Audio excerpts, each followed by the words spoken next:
membelah Laut Merah dengan tongkatnya. Saat itu Nabi Musa bersama pengikutnya Bani Israel lari menyelamatkan diri dari kejaran Fir'aun dan bala tentaranya. Berkat mukjizat ini, mereka selamat, sementara Fir'aun dan bala tentaranya tenggelam. Kisah ini telah berlalu selama ribuan tahun yang lalu. Umat beragama, khususnya umat Islam, meyakini kisah Nabi Musa membelah lautan ini berdasarkan kitab suci Al-Quran. Namun, masih ada sebagian orang yang menganggapnya sebagai cerita belaka yang tidak bisa dibuktikan secara ilmiah. Benarkah demikian? Ya, di zaman Nabi, berbagai cerita atau kisah bukti kekuasaan Allah Subhanahu wa Ta'ala ditunjukkan melalui mukjizat yang diberikan kepada para nabi. Dan peristiwa seperti lautan yang terbelah menjadi dua terdengar seolah tak masuk akal dan mustahil terjadi di zaman sekarang.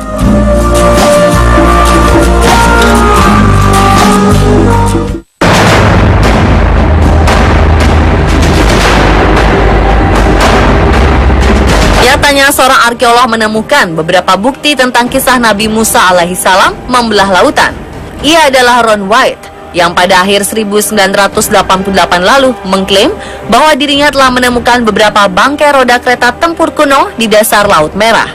Menurutnya, temuan ini merupakan bangkai kereta tempur Fir'aun yang tenggelam di lautan ketika digunakan untuk mengejar Musa bersama para pengikutnya. Menurut pengakuan White, selain menemukan beberapa bangkai roda kereta tempur berkuda, White bersama timnya juga menemukan beberapa tulang manusia dan tulang kuda di tempat yang sama. Penemuan ini tentunya semakin memperkuat dugaan bahwa sisa-sisa tulang belulang ini merupakan bagian dari kerangka para bala tentara Fir'aun yang tenggelam di Laut Merah. Apalagi dari hasil pengujian yang dilakukan di Stockholm University terhadap beberapa sisa tulang belulang yang berhasil ditemukan, terbukti bahwa struktur dan kandungan beberapa tulang telah berusia sekitar 3.500 tahun. Sedangkan menurut sejarah, kejadian pengejaran ini terjadi dalam kurun waktu yang sama. Selain itu, ada suatu benda menarik yang juga berhasil ditemukan, yaitu poros roda dari salah satu kereta kuda yang kini keseluruhannya telah tertutup oleh batu karang. Sehingga untuk saat ini, bentuk aslinya sangat sulit untuk dilihat secara jelas.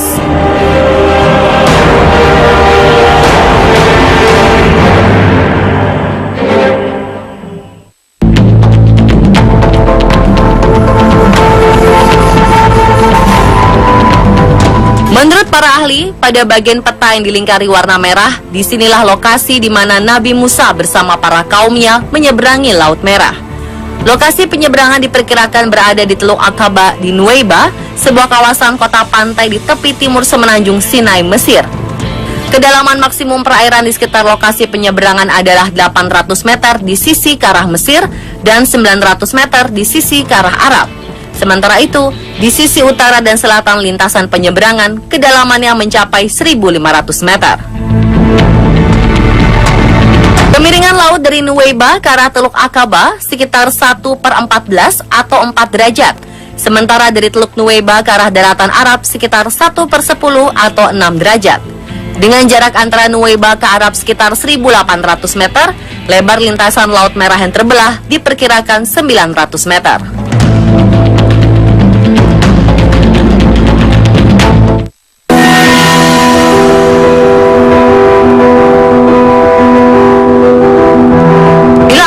Ron White menemukan beberapa benda bukti nyata kebesaran Tuhan akan kisah Nabi Musa membelah lautan.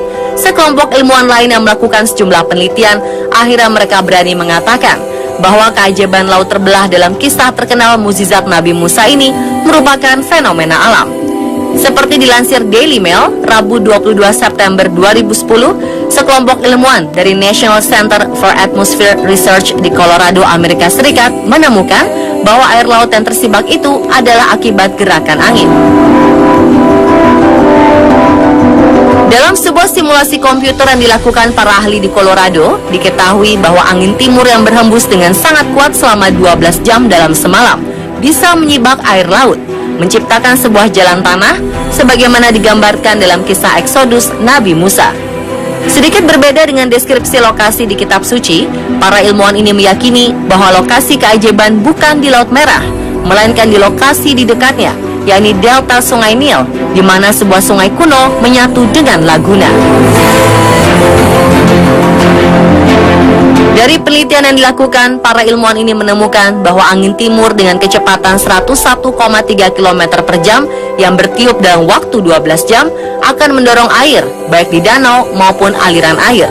Proses ini akan menciptakan jalan tanah lumpur sepanjang 3,2 km dan lebar 4,8 km selama 4 jam.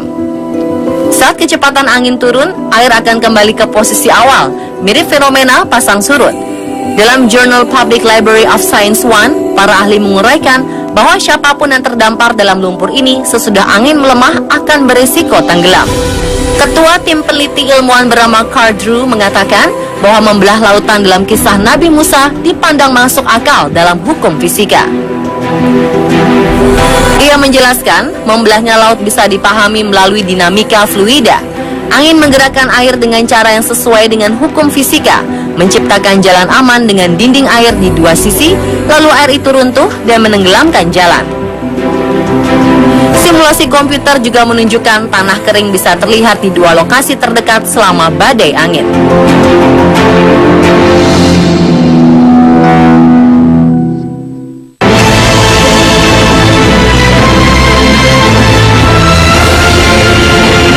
Mirip dengan teori para ilmuwan dari National Center for Atmospheric Research, dua peneliti Rusia bernama Naum Folzinger dan Alexei Androsov dengan menggunakan persamaan diferensial matematika mencoba membuat pemodelan tentang kondisi ketika gelombang laut terpisah. Keduanya mendasarkan pemodelan mereka dengan keterangan-keterangan di kitab Old Testament dan Torah, termasuk keterangan bahwa pada saat itu terdapat gugusan karang yang jaraknya dekat dengan permukaan laut.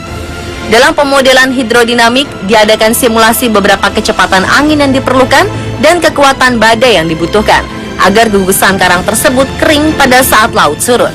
Disimulasikan pula berapa lama gugusan karang akan kering dan kapan air laut akan kembali menutupinya. Hasilnya adalah, jika angin timur bertiup sepanjang malam dengan kecepatan 30 km per detik, maka gugusan karang akan kering. Dengan keadaan ini, untuk menyeberangi 7 km gugusan karang, kaum Bani Israel sebanyak 600.000 orang membutuhkan waktu 4 jam. Kemudian air laut akan kembali menutupi gugusan karang setelah 4,5 jam. Ini berarti selama 4,5 jam, gugusan karang masih kering. Kecepatan 30 meter per detik ini berarti 108 km per jam. Dalam skala Beaufort, kecepatan angin 108 km per jam sudah dapat dimasukkan dalam kategori badai yang minimal mencapai skala 10 dengan kecepatan di atas 89 km per jam selama 12 hingga 1200 jam.